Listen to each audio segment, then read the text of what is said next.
that it doesn't come from you, Lord. I pray right now that even if you don't use any information that I looked up, that something just be said that touch the people, Lord. And Lord, I pray that you just move the way that you feel like you want to move, and that I'm just talking for you. And Lord, I pray that everybody understands what is being said, and that I'm not going to apologize for if anybody feels convicted about anything. And Lord, I just pray that you use me. In Jesus' name I pray. Amen. Amen.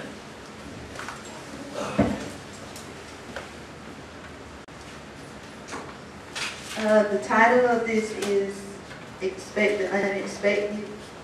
And the first part that I'm going to do is, it's on Baal.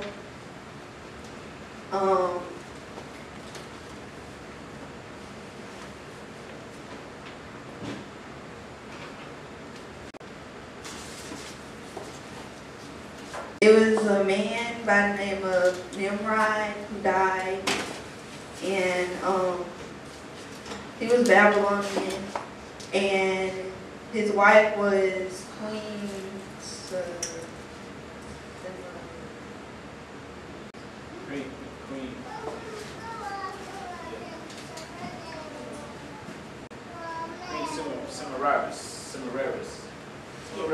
her. And once he was dead, she defied him as son of God, and he became known as Baal, which is the great life giver, the god of fire, and they switched his name to give it root meanings. So one of them was Balaam, and one of them was Baal, but it was spelled different, and Molech.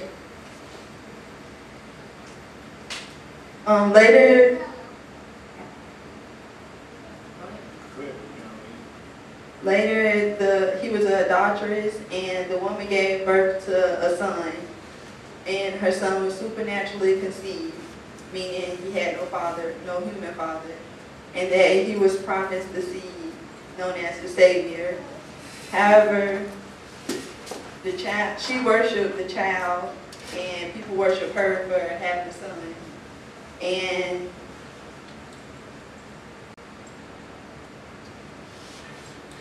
she became the goddess of the moon. And according to her legends, she was killed by a boar, and she went to the underworld, which basically is hell. And each year in spring, there's a spring festival, and it is represented, and it's supposed to be a resurrection of the underworld. And it's a false religion giving fruits to those who are ripe. So basically it's saying, like, we know it as the Strawberry Festival, and it's a time when everybody wants to eat strawberries, everybody thinks it's just a time for them to be ripened, but that was the day that they used for the resurrection of the underworld.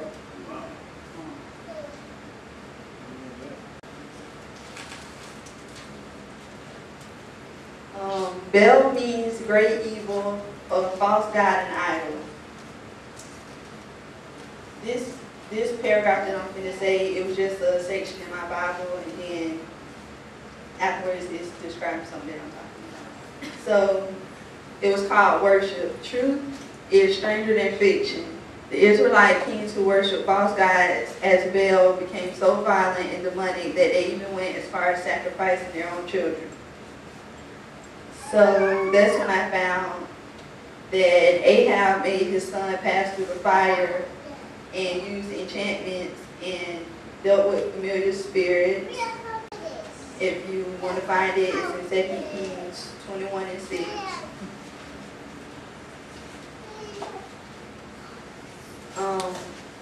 Some people chose to worship Jezebel and Ahab, which were the 7 ruling powers, And the first one was Jezebel and Ahab. The second one is pride. The third one is witchcraft. The fourth one is Antichrist.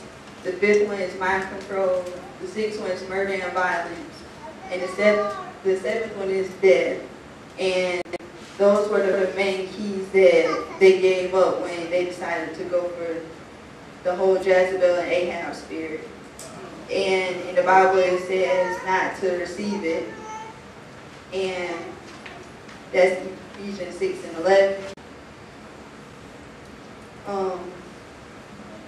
Balaam, they say that it's plural for Baal, but it was created by Christian demonology. And Baalberg, you can find about that in Judges 8:33. But I found out that Baal was an asexual spirit. And that's like not being a man or a woman. But it gives off a male personality.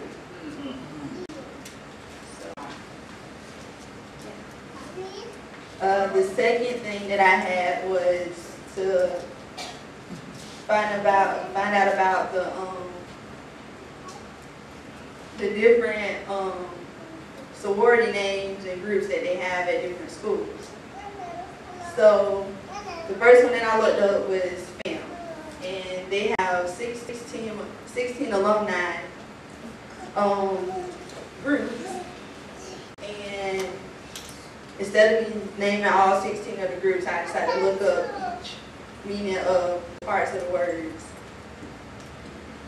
Well, before I do that, and then I looked up Bethune-Cookman, who happens to have 4 of them, but they're all connected to a different group, but they just have different names.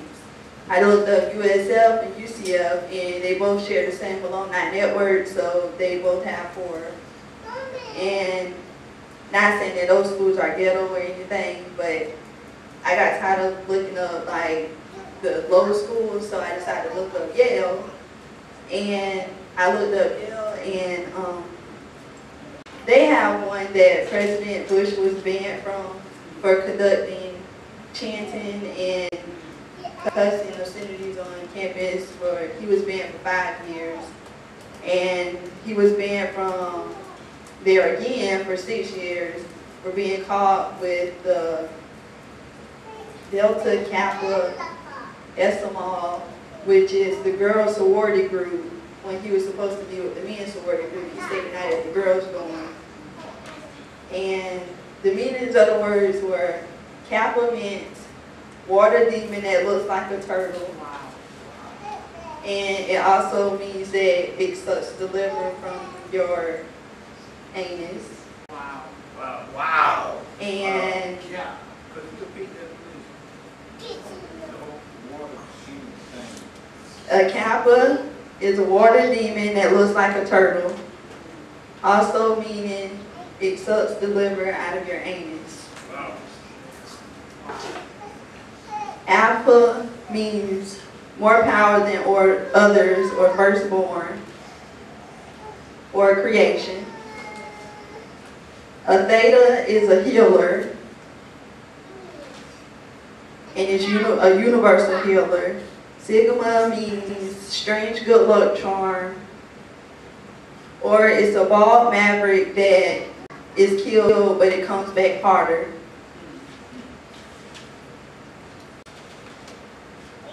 A zeta is born last.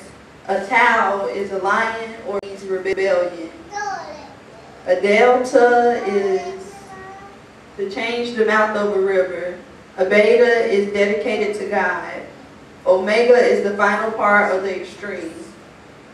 Mu is an Aries saint of Athena that rebuilds your body with strength. A chi is yelling until you pass out and then you become inferior. A gamma is for men, but it's the ability to notice when women have an attraction that they don't notice, but men have the effort to see. Rio means hurt and strongholds. And this one I have this. I have that, what happens to be my step team shirt. And the signs that you see on the shirt goes with each symbol. So this one is for the theta and so on.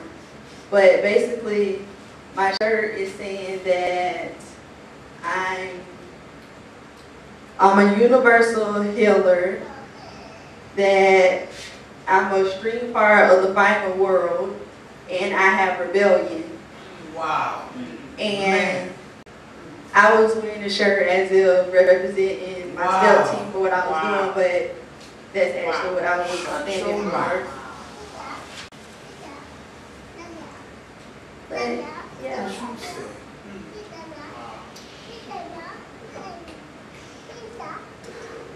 And the next one I did was the African Methodist Church, also known as the AME. I couldn't really find anything on the website about it except that they read from the Book of Mormon and they read the Holy Bible, but they only believed in the Old Testament. And anything else that was connected to it moved into the OAU, which is the Organization of African Unity, which was created in 1963 to have an African organization of the White Methodist Church. Africans wanted their own position in the world, so they joined the group called Why Not Be Black. And it became a big organization because it accepted Mormons, black Mormons, and and people who were Christians at heart. The Seventh-day Adventists, they read the Book of Mormon and believe that everything happens for a reason, so they don't question what happens.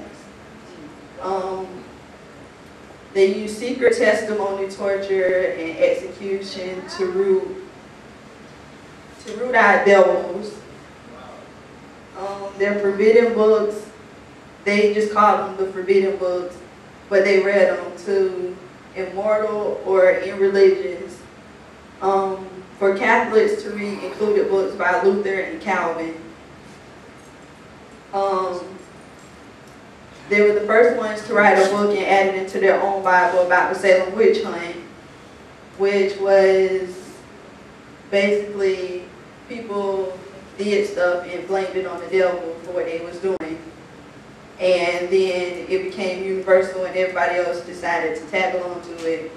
And then they started conjuring up spirits while they was playing with the devil, and then they messed around and got into something they had no business getting into. So they were getting a bunch of stuff done to them.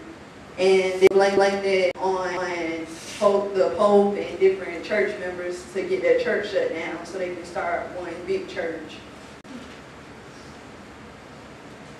And then we have the Jews. They were, I don't know how to say. The Jews' Reformation. Luther hoped that the Jews would convert to his teachings and the whole part of being part of the Catholic Church and all that was going on. He hoped that they would go to deny what they believed to come to what he was believing. But they didn't, so he expelled them from Christian lands and burnt their books, which now makes if you're a Jew, they don't consider you a Christian, you consider a Jew. So that's how they got banned from being labeled as a Christian. And the Lutherans burnt their books, and I found out that the Lutherans once were Jews, but decided they didn't want to just believe in what the Jewish beliefs, they wanted to dab in other stuff. So they became the Lutherans, and then they decided that they mostly wanted to believe what Luther did.